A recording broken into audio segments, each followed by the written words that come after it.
Assalamualaikum warahmatullahi wabarakatuh.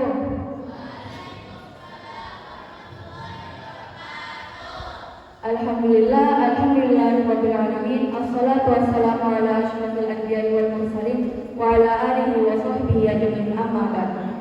Awalan hayya bina nashkurullah azza wa jalla alladzi qad a'tana ni'man katsiratan hatta nastati' an najtami' fi hadzal makanil mubarak insyaallah. Wa thaniyan salatan wa salaman ala nabiyyina Muhammadin sallallahu alaihi wasallam alladzi addal amanah wa nasaha hadhihi al-ummah wa jahada fi sabilillah.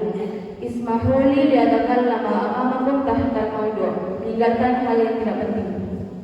Dalam kehidupan sehari-hari kita seringkali disibukkan dengan banyak hal, namun tidak semua hal yang kita lakukan benar-benar penting atau bermanfaat. Seringkali kita terjebak pada hal-hal kecil yang sebenarnya tidak membawa kebaikan kepada kita, justru menghabiskan waktu dan menjauhkan kita dari tujuan hidup yang sesungguhnya. Rasulullah Shallallahu Alaihi Wasallam bersabda, "Min husni islamil mar'i tarkuhu ma la ya'ni." Di antara tanda kebaikan Islam seseorang adalah meninggalkan hal-hal yang tidak penting baginya. Hadis riwayat Tirmidzi. Hadis ini menjelaskan bahwa salah satu tanda seseorang telah memiliki keislaman yang baik adalah ketika ia mampu menahan diri dari hal-hal yang tidak penting, hal yang tidak memberikan manfaat bagi agama, dunia, dan akhiratnya.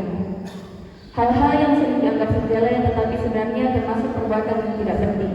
Yang pertama, membicarakan urusan orang lain. Banyak orang menghabiskan waktu untuk membahas kesalahan, kekurangan, atau aib orang lain. Padahal hal itu tidak menambah pahala, justru menghapus amal kebaikan dan menimbulkan permusuhan.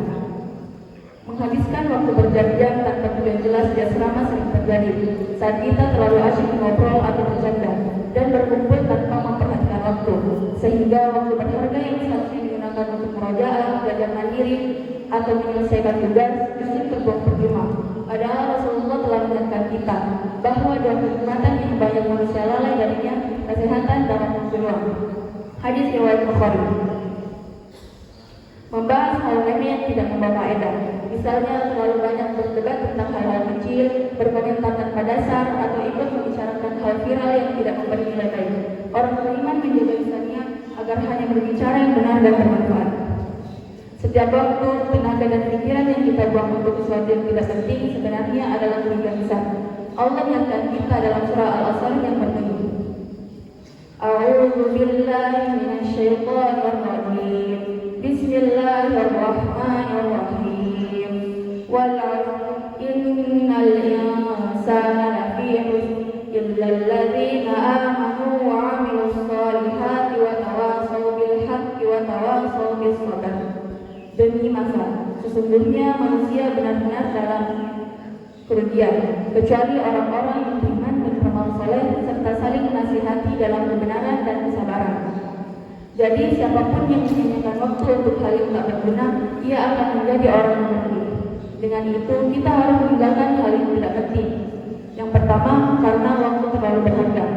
Waktu tidak akan pernah kembali, dan detik yang kita habiskan akan dimintai pertanggungjawaban.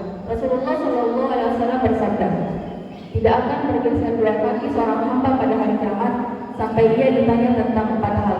Salah satunya tentang umur untuk apa ia habiskan. Hadis riwayat Tirmidzi. Yang kedua, karena hal yang tidak penting menyibukkan dari hal yang penting. Jika hati dan pikiran kita dipenuhi urusan yang sia-sia, maka sulit bagi kita untuk fokus pada amal yang bermanfaat. Orang bijak berkata, salah satu tanda Allah berpaling dari seseorang adalah ketika Allah menyibukkan dia dengan hal yang tidak berguna. Yang ketiga, karena meninggalkan hal yang tidak penting membuat hidup tenang. Orang yang suka ikut campur urusan orang lain hidupnya tidak tenang. Tapi orang yang fokus pada dirinya, ibadahnya dan kebaikannya akan memiliki hati yang damai dan terarah. Dengan itu kita bisa mulai dari kesadaran diri.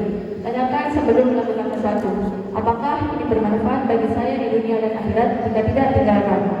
Yang kedua, kendalikan lisan dan waktu. Gunakan ucapan untuk hal yang membawa pahala seperti berzikir dan berdoa.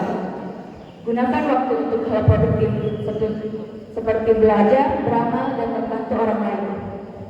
Yang ketiga, fokus pada prioritas. Orang beriman tidak mengejar semua hal. Ia tahu mana yang penting dan mana yang harus ditinggalkan. Hadirin yang berbahagia, kehidupan ini terlalu singkat untuk disia-siakan dengan hal yang tidak penting. Maka marilah kita belajar menahan diri, mencari ucapan, memilih kegiatan, dan mengisi waktu dengan hal-hal yang benar-benar penting, yang mendekatkan kita kepada Allah dan membawa manfaat bagi sesama. Semoga Allah menjadikan kita hambanya yang bijak dalam menggunakan waktu dan mampu meninggalkan segala hal yang tidak berguna. Mungkin cukup sekian dari saya, kurang dan lebihnya mohon dimaafkan. Wabillahi taufiq wal hidayah. Wassalamualaikum warahmatullahi wabarakatuh.